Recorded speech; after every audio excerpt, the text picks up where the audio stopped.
The Messiah said, "When you come to know yourselves, then you will become known, and you will realize that it is you who are the sons of the living Father. But if you will not know yourselves, you dwell in poverty, and it is you who are that poverty." Bago Yes ako po. malobat, magandang araw po sa lahat mula sa kamahal ng OHC at sa priesthood, sa Alliance Citizens. Maaaring timing po siguro itong tanong po. Kasi lagi ko naririnig yung term na kasi tao lang eh. Ngayon, sa akin personally, parang hindi ko matanggap na ganun lang ang parang nagiging pangangatwiran para magkamali uli. Tama po ba yung term ko? Parang na-disgrade yung pagkakalikha sa iyo. Kasi doon sa Psalms 139, verse 13 to 14 ng Psalms, ang sabi doon ay, sa tiyan pa lang ng ating ina, binantayan na tayo ng Aba. We are fearfully and wonderfully made. Ibig sabihin, mas kung ang Japitize ay nakakapaglikha ng superb na robot, ibig sabihin, mas higit pa tayo doon. Kaya sa akin parang ano po ba ang magandang kapaliwanagan doon para mapalakas po ang ating bawat isa po sa amin na yung sinasabing tao lang. Tao lang tayo kaya nagagawa natin yung tama naman po yun. Kaya ang totoo niyan, minsan mas gusto ko pa si Jose, si Joseph the Dreamer, kasi si Jose pagdating mo sa babae, sa tukso, hindi siya tumakbo siya eh. So, yun lamang po. Salamat po sa pagkakaunawa niyo sa akin. Maraming salamat.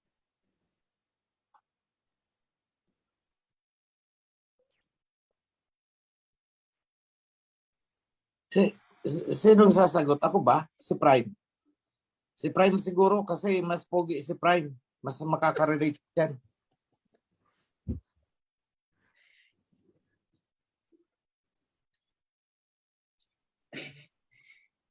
Prime. Dapat yung pinaka-pogi ang sasagot. Opo. Yan. Dali.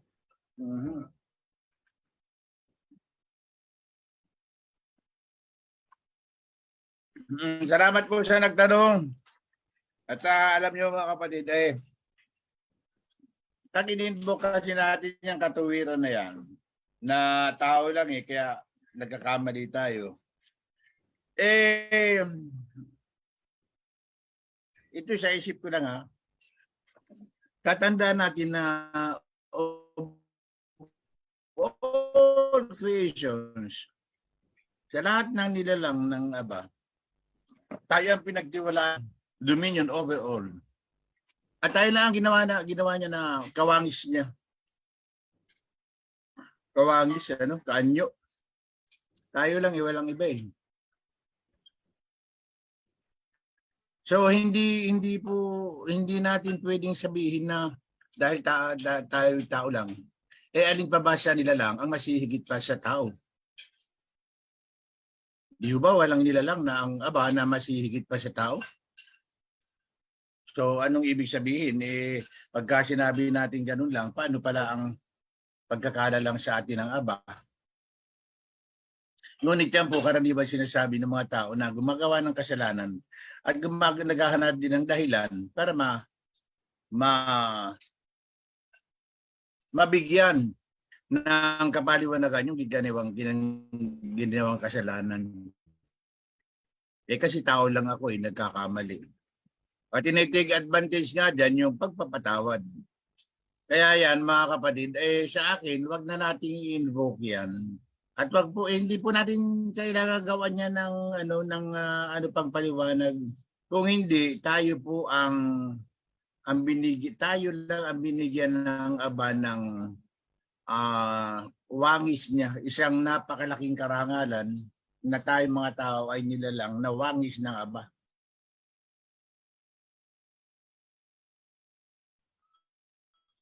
Yun po yun. At hindi po yun natin gamitin na tayo lang. Tayo ay pwede na magkasala ng magkasala. Although doon sa batas, meron sinasabi, patatawadin ka talaga. Pero hindi yung dahilan. Matatapos kasi yung pagpapatawad eh. Mga kapatid, guys, ang topic nga natin susunod yan eh. Ang sinasabi kasi, go and sin no more.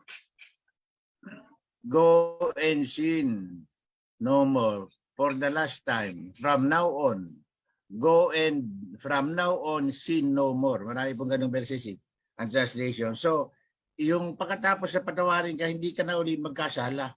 Ang sabi ni King Yahweh siya, sige, pumayo ka at huwag ka nang magkasalang muli. Ganun po ang Tagalog dun eh.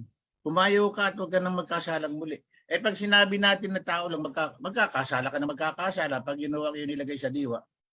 Kaya nga sinabi sa atin ang Aba na resist the devil, talagang layuan at iwasan at labanan mo talaga ang tukso. Dahil pag sinabi mo yung tao lang ay lalabas, binibigyan mo na ng puwang agad, yung devil na makapasok sa iyo. Binibigyan mo na agad kapatid ng puwang na makapasok sa iyong diwa, yung devil. Sabi nga natin, doon sa isang teachings natin sa leadership, sara mo agad ang pinto o kaya labanan mo agad kasi the moment na makapasok sa pinto ninyo ang devil o sa iyong diwa, dire-diretso na po yan. Ngangat-ngatin talaga niyan ang inyong puso at diwa upang kayo magkasala. Eh lalo na ang pita sa laman. Dahil sa pita sa laman ay halos nanginginig ang ating kalamnan, magawa lang ang bagay na yan. Wala tayong pinag-iba sa hayop. Pagka ganun po ang katuwiran natin, wala tayong pinag-iba sa hayop. Dahil kita nyo ang mga hayop, kahit sa kalsada, nag-aaway, kahit maliit na hayop, malaking hayop, anong uri ng hayop, pag inabot din sila nun, pag sila in-hit, kung tawagin, talagang hindi mo makukontrol yan. Eh kaya nga ginawa ko tayo ng Aba na mas higit kaysa sa hayop, hindi po tayo ginawang hayop. Hindi po, tao tayo eh. Ang classification nga natin, hindi animal eh. Homo sapiens. Wala yung classification ng tao, mga kapatid eh. So, huwag po natin gawing excuse yun. Dahil pag in-excuse natin yun, binibigyan agad natin ng ating sarili ng puwang para magkasala. Alalahanin niyo, ito marahil na nagkakamali po kayo ng mga pagkakaintindi na pag sinabi na go and sin no more ay tapos na yun. Hindi po. Ang sabi doon ay umayo ka at huwag ka nang magkasalang muli. Ay, hindi ibig sabihin hindi pwede lagi ka magkakasala bilang tao. Hindi po ganun. Iba naman yung kasalanan na sinasabi natin, sinabi ni King Yahweh siya na 7 times 7 mong patatawarin. Ibang kasalanan yun mga kapatid. Yun yung kasalanan natin sa atin bilang magkakapatid. Minura mo ang kapatid mo, sinabihan mo ng raka o gago or ogag ang kapatid mo, o hindi mo tinupad ang kasunduan ninyo ng kapatid mo, magaganong bagay. Binuli mo ang kapatid mo, ay patawarin mo talaga. Kasalanan natin yan sa magkakapatid. Iba po ang kasalanan natin sa ating alahayam. At yan ay nababatay sa 10 utos at sa mga iba pang instructions niya na nandoon po. So wag yun mga kapatid, alisin po natin yun. Alisin po natin yung tao lamang kaya tayo nagkakasala. Hindi, wala pong ganun. Balik na rin niya ang buong Bible, wala kayong masasabi na tao lamang kaya kayo magkakasala. Yun lamang po, mga kapatid, yun lamang po ang maibabahagi ko sa inyo. Sana makatulong po sa inyong pagpapasya at pagbumuni-muni. Hello po, mapagpalang hapon po sa ating lahat. Magandang hapon po, opo. Opo. Ang katanungan ko lang, Presyon, tungkol dun sa topic natin kanina, tungkol kay Haring David. Sa kabila po na si Haring David ay matuwid, simula pa nung simula, kaya siya na ibig sabihin, alam niya yung kautusan ng covenant. Pero sa kabila nun, bakit nagawa niya pa rin sumuway sa kautusan? Si David po ba ay napatawad ng Aba sa kabila ng siya ay naparusahan? Yun lang po. Salamat po. Okay, let me pick that up. Okay po, opo. Alam nyo mga kapatid, kung susundan nyo ang part ng istorya na yon nung kinausap si King David ng Aba, hindi pa man nakakahingi ng tawad si King David, inunahan na siya ng Aba. Ang sabi ng Aba, but I remove these sins before you. Inalis ko na ito. But you will have to suffer the consequences. Kaya namatay yung anak niya.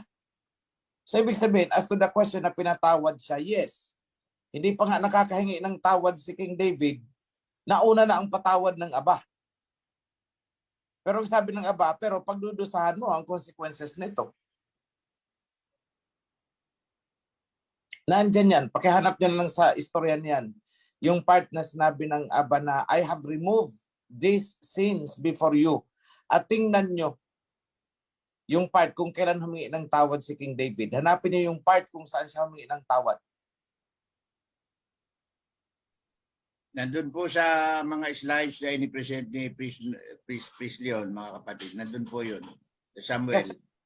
Ang tingin ko sa sequence is hindi pa man nakakahingi ng tawad si King David, napatawad na siya eh. Opo. Inunahan na siya eh. Tapos ang sabi sa kanya ng Aba is, but you have to pay for this. I will strike yung son na isisilang ni Bathsheba. Which is, it did happen. Nangyari. So yan, mga kapatid.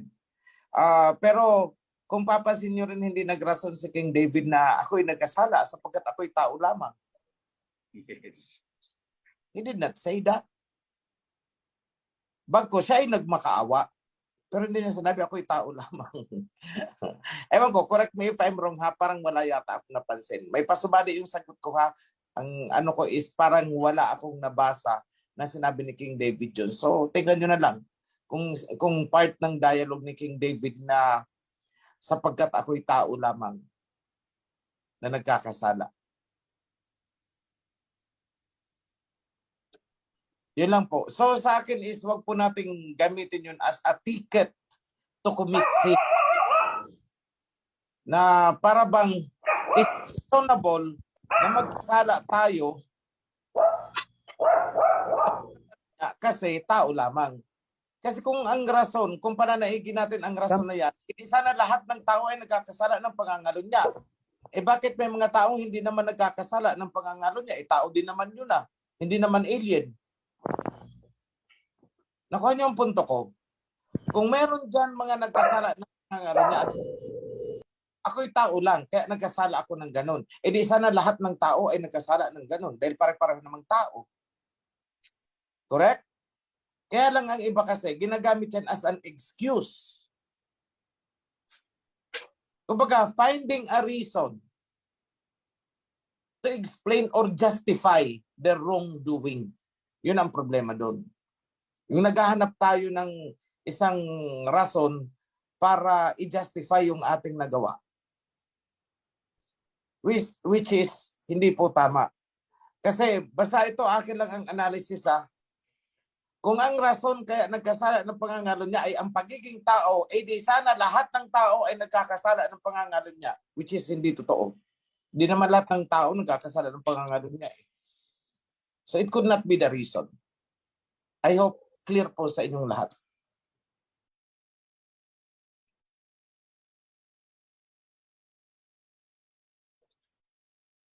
Happy Sabbath, King. Kamahal. Parang nag-nervous tuloy ako. Pwede po bang humingi muna ng patawad sa mga nagbigay ng house rules? Kasi may dalawa po akong questions. Pero medyo malayo sa topic.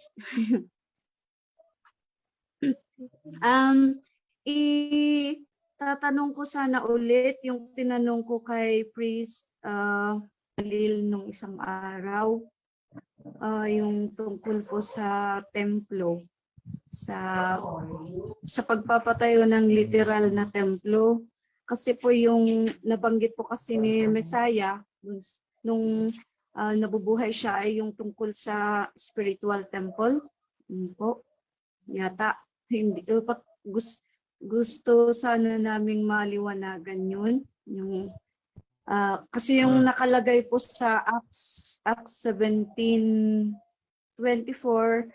ay Alahayam, the creator of heaven and earth, does not live in temples that is made by hand. Yung pangalawang question ko po ay sino po ba yung mga tao na nanggagamot gamit ang pangalan ni King Yahawashai na hindi naman niya kilala. Sino kaya sila sa panahon natin ngayon? Yun po ang tanong ko. Salamat po.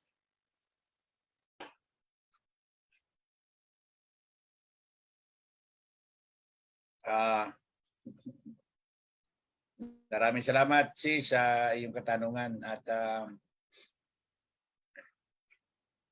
yung kasing sa ano po sa John 2:19 ba yon sa John na sinabi ng Aba na ni King Yahweh na destroy this temple and in 3 days I will rebuild it. Ang tinutukoy po dun kapatid yung si King Yahweh yung kanyang pagpapahirap at pagpatay sa kanya.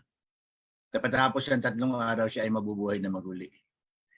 Tandaan nyo na ang sabi ng ating mahal na hari, kapag kaharap ng Misaya ang mga Pariseo, siya po ay nagsasalita sa pamamagitan ng mga parables. Kaya hindi nga ito naintindihan ng mga Pariseo. Kaya nga siya ay, di ba, pinagsalita siya ng mga Pariseo noon. Sabi siya ng mga Pariseo, inabot ng 46 years ang templong ito para maisagawa. Tapos ikaw sasabihin mo na sa 3 araw lang, muli mong magagawa.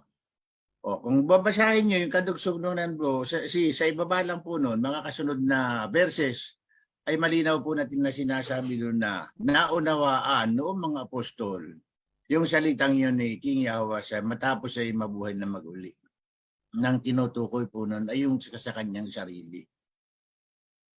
Talking in parables. Ngayon, yung sinasabi naman po doon sa Luke, ay sa Book of Acts, yan nga yung Book of Acts ang nagsulat kasi niyan si Luke. At si Luke at si Paul ay matalik na magkaibigan yan At maraming mga portions po niyan ang nakurap talaga. Dahil kung babasihan po natin sa buong Old Testament o sa mga aklat, scrolls sa sinulat ng mga propeta, nakalagay talaga doon. Na ipagtayo siya, di ba? Mula nung kay Moses, pinagawa ng tent si Moses nung sila'y nasa wilderness at doon pupunta ang diwa ng ating Aba sa pamamagitan ng smoke or fire or clouds. Pagkatapos niyan, inisip ni King David na gumawa ng templo, pero hindi siya pinayagan ng Abayawa. Kung hindi, sabi niya, masyado ng maraming dugo ang dumaduma sa iyong kamay. Kaya ang anak mo na susunod sa magiging hari, iyon po si King Solomon.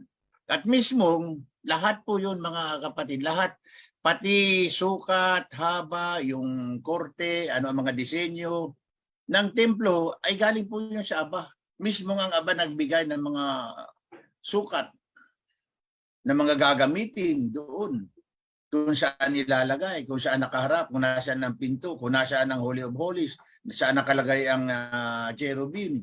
Lahat po yun at doon po siya mananahan. At nandun din yan hanggang sa mga iba pang aklat na sinulat ng mga propeta. Nandun po yan. Mananahan, at yung may isa nga na mula sa aking templo, na pinananan ay madirinig ko ang iyong mga dalangin. So may templo po talaga. At yan nga mga kapatid, tingnan ninyo. Doon sa Malakay, chapter 3, ano sinasabi nga doon? Mauna yung messenger who will prepare the temple before me. So gagawa talaga po ng templo. Physical temple po yun na hindi yung katawan. Tinalakay na po ng Malnari sa atin last weekly Sabbath yung templo, yung ating katawan na sinasabi sa doktrina ng mga Tiyanos. Wala yun kasi kung may tae ka pala, nandun pala yung Aba. Kung may COVID, kung nagkaroon ka ng COVID-19, mahahawa yung Aba. Ganun ba yun? Wala pong ganun. So may templo po talaga mga kapatid. At yan nga, kaya nga tayo nagtatayo ng templo. Tingnan ninyo, kung sinasabi nila na walang templo, mga kapatid, sis.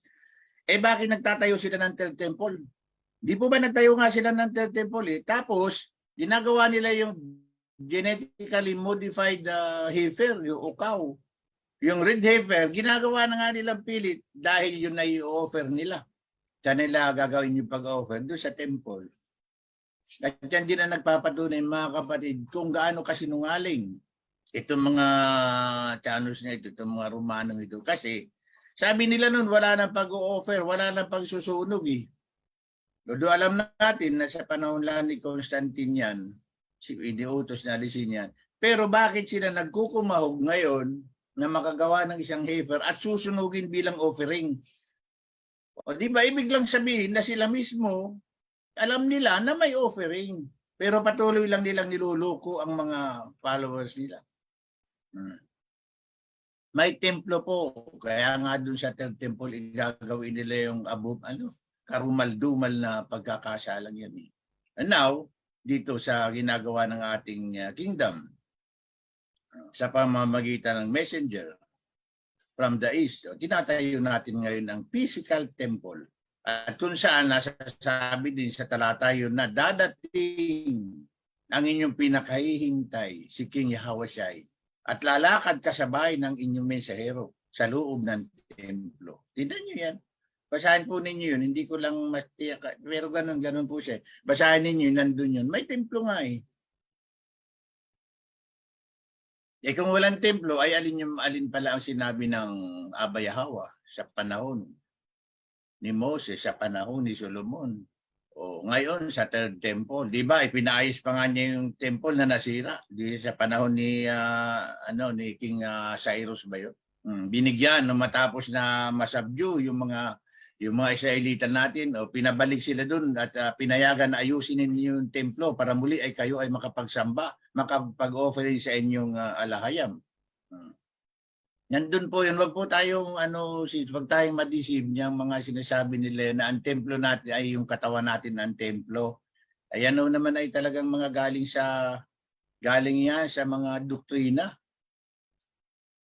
na pinapairan ng mga pastor-pastor. Lahat na. Kung try na lang, templo, ay di hala. Eh kung nasa templo, ay kung nasa katawan mo, na COVID-19 ka, namatay ka, ay di paano yun? O nahahawa din ba? O kung may sakit ka yung pneumonia, mahahawa din ba? O kung may ginagawa kang nagkukubitus ka, paano yun? Nagtitiktok ka sa hindi mo asawa, paano yun? Nandun ba? Wala. Yan po mga bagay, mga kapatid, na isipin lang natin, makikita natin agad yung kanilang kasinungalingan. Ayan po. Manangan lang po tayo sa covenant dahil nandun po lahat ng katotohanan. May dadagdag ka po, Priest Leon? Bro, ako ang may idadagdag. Ganito lang yan. Di ba ang sabi ng Aba sa Malakay, I am Yahweh, I do not change. Diba? Sabi niya, hindi ako nagbabago at hindi ako nagbago. So ibig sabihin, kung anong gusto niya noon, yun pa rin ang gusto niya magpakailanman. Naniniwala ba kayo, mga kapatid? Hindi siya nagbabago eh. Ngayon, noon, gusto niya ng temple. At sa temple na yun, ayaw niya ng mga defiled. Yung may sugat, hindi pwedeng pumasok. Dahil yung spirit niya hindi magdidwell kung may defiled doon. Maghugas kayo. Di ba? Kasi ayaw niya ng defiled. Pati yung palikuran, alam niyo ba na yung palikuran ay ipinalalayo niya sa compound ng temple doon sa labas ng camp. Doon kayo magpupupo. Bakit? Madi-defile ang temple, doon ako magdidwell. Ngayon, eto. Hindi ba yung katawan natin, puro pupo yan dito? Yung large intestine, ano ba ang laman yan? Di ba pupo? Paano magdidwell sa atin, sa katawan natin, ang Holy Spirit na sinasabi nila? Defiled na defiled yan eh. Ang tuktok, ang tek-tek, at saka tak-tak. Paano magdidwell ang spirit ng alahayam dyan? Hindi. So ganun po kasimple. Hindi mo na actually kailangan ng mga kapitulo, versikulo eh. Common sense na yan. Ang Spirit of Yahweh is magdadala sa isang lugar na malinis. Kaya nga, may mga insenso pa eh. Ay, kung nakakapagsunog na kayo ng insenso sa loob ng baga ninyo, sa inyong ano dyan, o sa bitukan nyo, nagsusunog kayo ng ano, eh yun, maniniwala na ako na yung katawan natin, ang templo. Nakuha niyo mga kapatid, hindi po totoo yun. Dahil ang Spirit of the Alahayam ay hindi magdiduwala sa isang defiled. Oh. Kaya nga yung may mga nagnanaknak, hindi pwedeng pumasok doon kahit sa compound. Bakit? Madidefile ang temple. Eh yung katawan natin, hindi ba defiled na defiled ang loob niyan? Andun lahat yung ipinagbabawal niya, yung ayaw niya, yung mga dumi, naandyan sa katawan natin eh. Kahit kailan, hindi, kahit magtanong kayo sa mga doktor dyan, kahit kailan, hindi nawawalan ng pupo yung laman ng bitukan natin. So how can the Spirit dwell? Oh, tapos ito pa ha, kaya huwag kayong naniniwala dyan sa Holy Spirit na yan na pumapasok. Ang daming nagkiklaim ng Holy Spirit. Nasa kanila daw ang Holy Spirit. Punta ka sa kabilang sekta, mali sila na andito sa amin ang Holy Spirit. Punta sa kabilang sekta, mali sila, mali ang dalawang yan na andito sa amin ang Holy Spirit. Eh kung totoo yung nagdiduwala sa kanila ng Holy Spirit, bakit iba-iba ang mga turo nila? O so hindi totoo na nagdiduwal ang Holy Spirit sa kanila, sapagkat hindi magdiduwal yan sa isang kontaminado o defiled na vessel. Kaya nga dapat ang mga priest malinis, walang sugat, walang defect. Dahil ayaw niya ng defilement. Yun ang rules sa temple. So I hope that is clear for everyone. Hindi po katawan, physical, ang dwelling place ng sinasabi nilang Holy Spirit. And after all, yung sinasabi nilang Holy Spirit na yan, that is diwa ng covenant.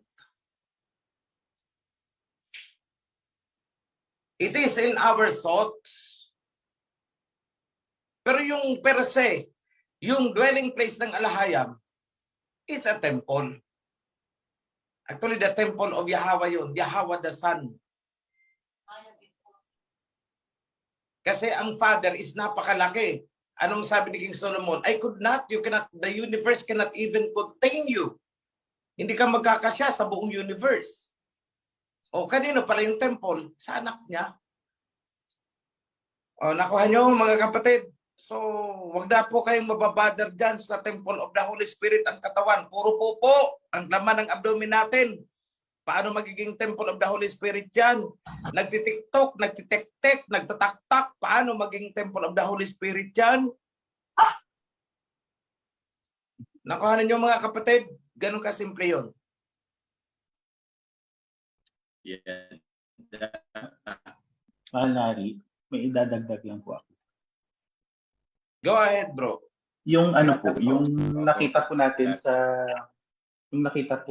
sa Ezekiel saka sa Mika po na may physical temple po talaga doon sa foreshadowing ni Ezekiel sa kay Mika.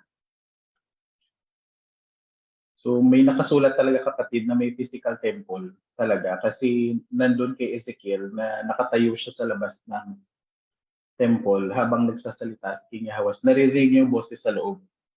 Saka nandun din po yan sa book ni Mika. Foreshadowing po yun ng paparating pa lang na may physical temple po talagang itatayo. Yan lang po, King Racy. Yada. Yada. Thank you, bro.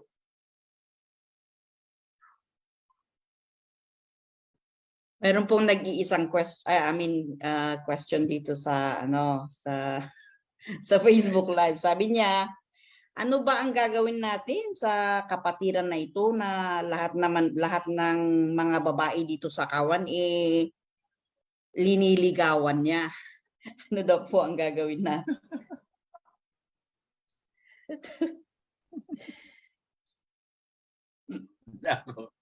Nako, Yun sis. po ang question niya. So, kilala niya, no? Opo. Ganito lang yan. Ganito lang yan.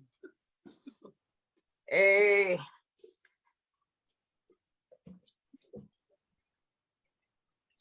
ganito yan. Sorry ha. May sumingit na message kasi. Cellphone ang gamit ko. Ganito lang yan mga kapatid. Yan bang involved na yan ay single? Oh, ibang usapan kasi kung single o papaya daw, papaya. Ang sagot. Kung yan ay single, ay wala namang problema diyan, nanliligaw lang naman siya eh. Alatsamba kung sino ang pumatol. Ang problema ay kung may nakuha ng isa ay nanliligaw pa ng iba. Yun.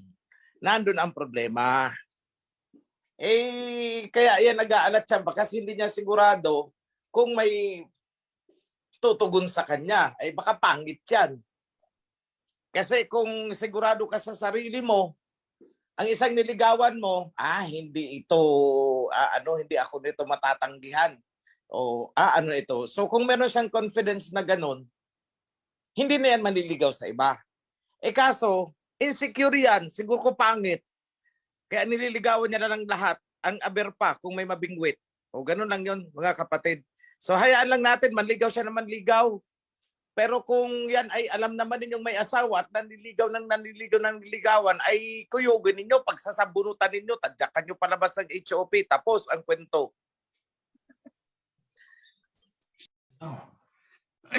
Hello po mga kapatid, magandang hapon po at mapagpalang araw po sa ating lahat.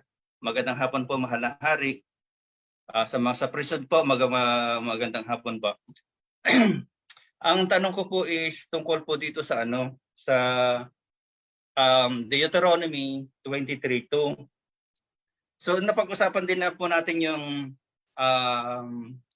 mga sa adultery. So kung may mangyari sa kanila, pwede silang meron ng anak. So yung magiging anak nila is illegitimate. Ang sabi po kasi dito sa Deuteronomy 23:2 is if a person is illegitimate by birth, neither he nor his descendants for 10 generations may be admitted to the assembly of the halahayang. Ano po to? Hindi po sila makakapasok dito sa Akawan, sa OHC, o hindi lang po ba makakalapit sa HOP? Ano po ba ang ibig pagkakaano nito? Ibig ipakahulugan po ng verse na to. Kung pwede po sana sa ang mahal na hari ang makasagot. Ang alam ko dyan, hindi makakapasok, hindi sa assembly, kundi sa priesthood and Levitical service. Po, salamat po. Hindi sa assembly, hindi sa kawan. Apo. Kasi Salamat po. ang sabi ni Prophet Ezekiel, hindi makukondem ang magulang sa kasalanan ginawa ng anak. Basta wala siyang kinalaman o wala siyang consent doon. Likewise, hindi rin makukondem ang anak sa kasalanan ng magulang, which is magta-traverse dyan sa na yan. Kukontra dyan, babangga yan doon. So sa akin is, may similar provision kasi na ang mga ganun ay hindi lang pwede manilbihan as priest. Opo. Salamat po, mahal na hari. Po, malinaw po. Salamat po ng marami. Meron sigurong isa rito sa chat box po natin ng Zoom, Sis Jackie. Akin pong babasahin. May tanong po ako, bawal po ba ang TikTok sa kawan? Pero wala po akong TikTok sa FB. Ang anak ko po laging nag-TikTok sa FB. Nawa masagot po ang tanong ko. Salamat po. May TikTok. Paki-explain naman po kung ano yung TikTok sa atin at ano yung tek-tek at ano yung tak-tak. Hindi po yung literal na TikTok na yung nasa cellphone. Ang TikTok po is yung pangangalun niya, babae sa lalaki na pangangalun niya na sexual immorality. Ang tek-tek po is yung babae sa babae. Ang tok-tok ay lalaki sa lalaki. O yan po, yung po ibig sabihin nun. Coded kasi parang napakalaswa kung ipopronounce pa natin. Kaya pinalitan namin. TikTok, tek-tek at saka tok-tok. O yung tak-tak, ewan ko kung ano yun.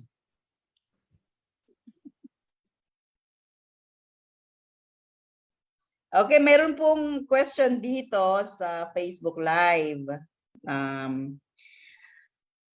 Ano po ang exact word or correct word sa ransom for many na ginamit po nila sa translation from Matthew chapter 20 verse 28? Even as the Son of Man came not to be served but to serve and to give his life as a ransom for many. Libadura po yan. Di ba itinuro naman na natin na hindi siya naparito para magpakamatay, para lang isave tayo. Bakit tayo i-ransom? Bakit tayo i-redeem? Tayo ba'y nakasangla? Di ba hindi? Sumali po yan. Naparito siya to establish His kingdom. Hindi siya naparito para mamatay para sa mga kasalanan natin.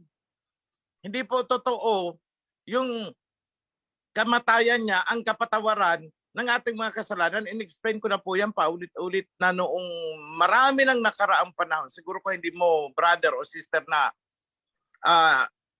pakinggan yun o hindi mo inabot. So, ang Mesaya po, pwede siyang magpatawad na hindi niya kailangang magpakamatay. Hindi naman sinabi ng Ama na, ayan na yung anak ko, patayin ninyo para mapatawad na kayo ng mga kasalanan ninyo. So hindi po totoo yung doktrina, libadura po yan. Dahil ang totoo, kung tayo man ay binihag, hindi tayo kailangang tubusin dahil pag-aari naman tayo ng anak, di ba? Ni King Yahawasay. Inheritance tayo eh. At wala naman doon nakalagay na tayo isinangla niya sa mga Babylonians para tubusin niya, i-ransom niya. Wala. So doktrina po yan, libadura yan, hindi totoo yan. So pakibasa priest Dato, yung nasa corrected version. I think na-correct na natin yan, yung portion na yun. Anong version? Sis Jackie, anong verse po ulit yun? Matthew 20 verse 28. Matthew 20 verse 20.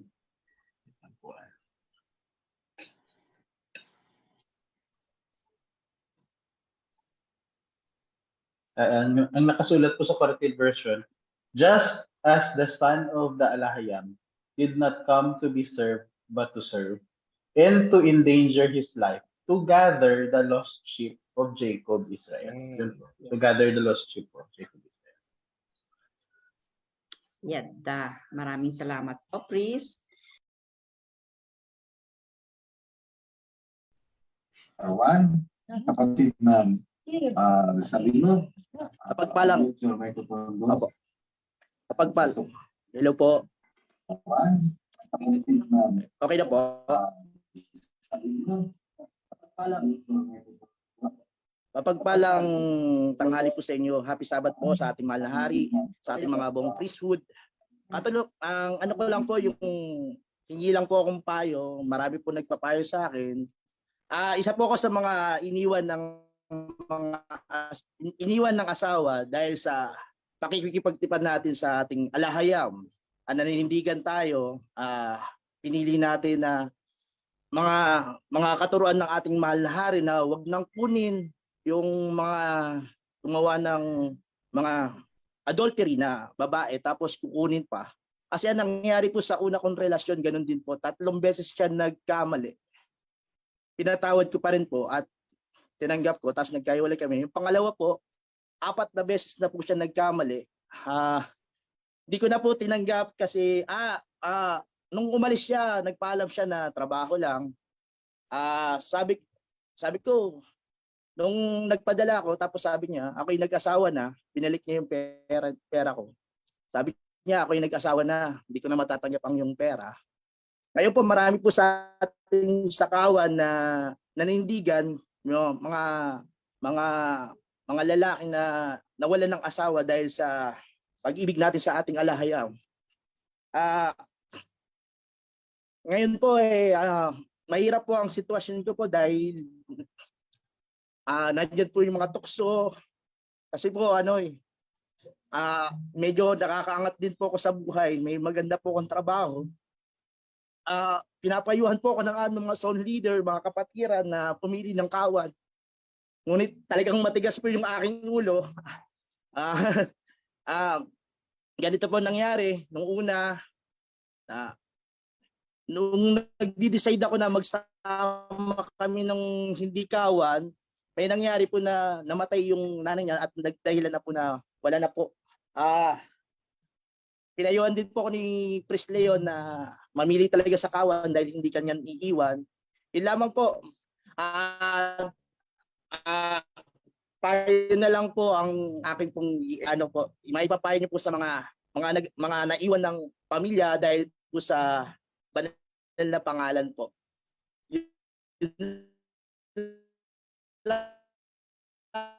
Mo po Malari.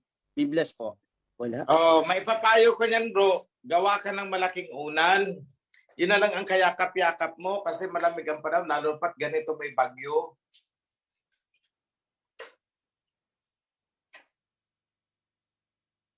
Tumatawa sila. Seriously ganito. Alam nyo kasi, wag niyong i-interchange, wag niyong pagpapalitin. Wag niyong pagpapalitin yung pagpapatawad sa muling pagtanggap. Halimbawa, yung asawa mo ay nagkasala sa iyo ng adultery. Okay, fine. Pinatatawad na kita. Hindi na kita susumbatan.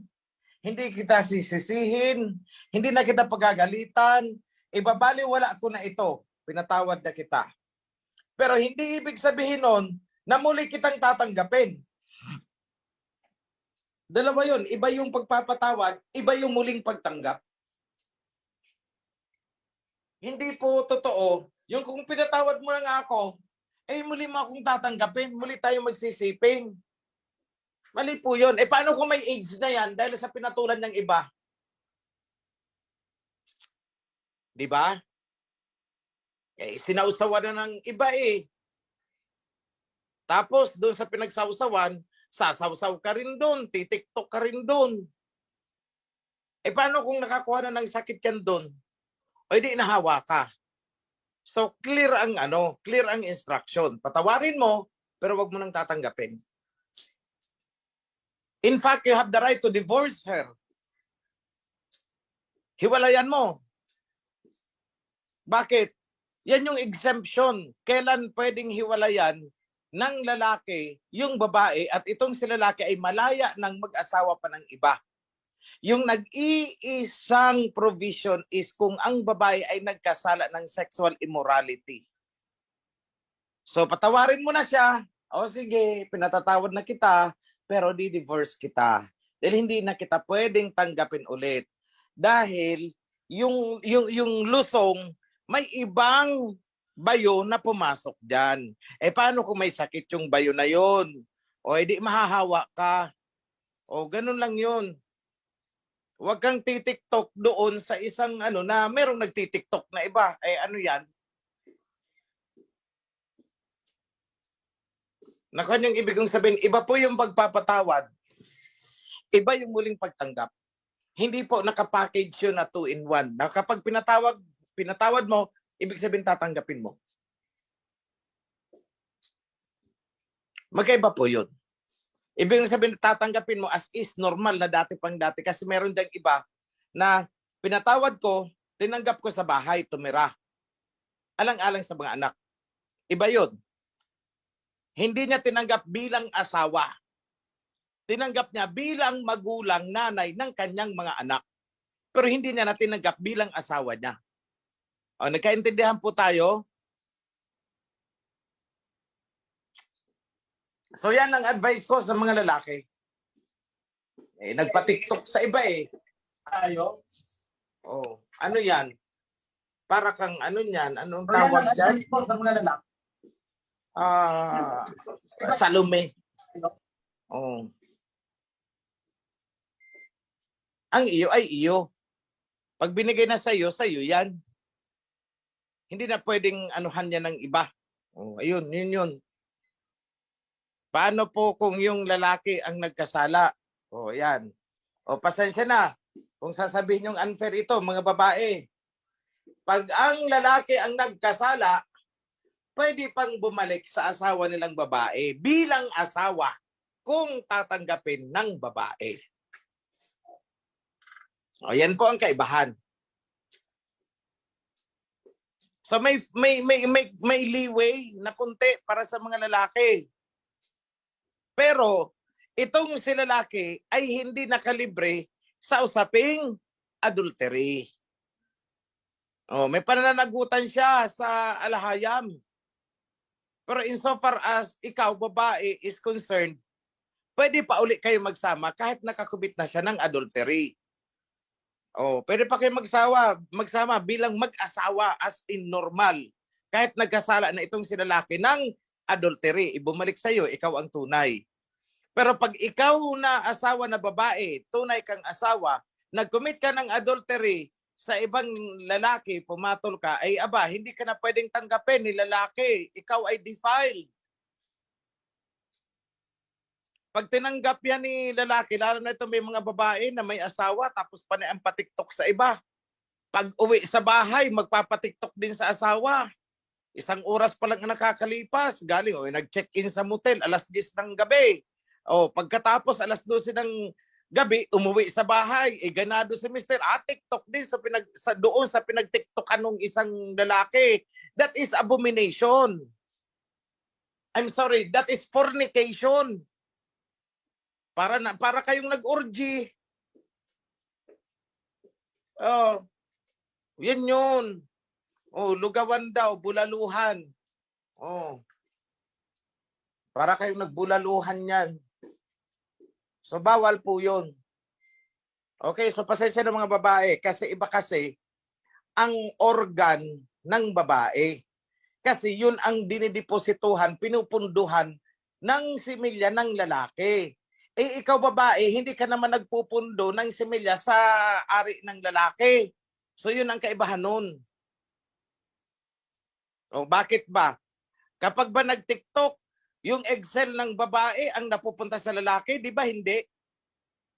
Pero pag nag-TikTok, ang similya ng lalaki ang napupunta sa babae, napupundo doon. That's why, ikaw babae, hindi ka pwedeng pumatol sa iba. Kasi maghahalo ang mga similya doon kung sino-sinong lalaki.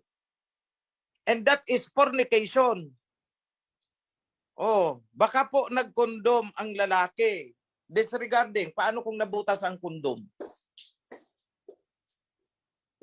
And the act itself is bawal. Pasensya na ha, sana walang mga bata dyan. Paano daw kung tumboy? Tek-tek, relationship. Bawal din po yun. May nagrasong kasi sa akin yan. Ang pinagbawalan, yung lalaki sa lalaki, yung babae sa babae, hindi. Ano yan? Pumpyang. Bawal din po yun. That is still sexual immorality. Sana man lang walang ganyan sa kawan. Huwag na mag-TikTok, TikTok, at saka tik-tik. Ano po? TikTok, tik-tik, at saka tok-tok. Yun. Pag parehong lalaki, tok-tok yun. Pag parehong babae, tik-tik. Pag lalaki, babae, TikTok. Yan po yun, yung code niyan. So, I hope mga kapatid, clear. Pasensya na, medyo masyadong detailed ang question eh. And the only way for me to answer that is a detailed explanation. No malice. Huwag lalagyan ng malisya. O ano pa mang connotation. Yan ta. Paano daw pag marites? Di test. Pag marites, test. Naghahanap na tuloy ng mga code. Ano daw pagka ano. Sige na. Yan ta. Mayroon po tayong question dito. Ang sabi niya, kasi po, dahil po sa illegitimate. So, nagkahiwalay po silang mag-asawa and then nagkaroon sila ng partner. Dating, nagkaroon sila ng partner ngayon. Tapos ngayon, nandito na po sila sa covenant. Nagkaanak po sila. Ang anak nila, illegitimate son. Ito po ba ay hindi pwedeng mag-serve sa HOP? Yun po ang katanungan. Okay, ganito po yun. Iba kasi ang ibig sabihin ng salitang illegitimate sa atin ngayon kaysa doon sa illegitimate na sinasabi sa Torah. Sa atin, pag hindi kasal, ang mag-asawa, illegitimate. Ang sinasabi naman sa Torah na illegitimate ay kung anak sa hindi asawa. Na ibig sabihin, anak doon sa pangangalong niya. Yun ang bawal. Yun ang hindi pwedeng mag-serve sa priesthood. Hindi pwedeng mag-serve sa temple. Hindi pwedeng mag-serve sa assembly. Pero pwede siyang maging part ng kawan. No discrimination.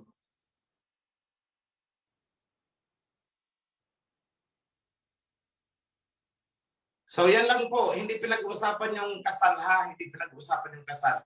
But rather, totoong mag-asawa. Yung sinasabing illegitimate dun sa verse na binasa ni brother kanina is anak sa adultery. Hindi pwedeng maging priest. Hindi yung pwede sa priesthood. Hindi pwede sa Levitical service.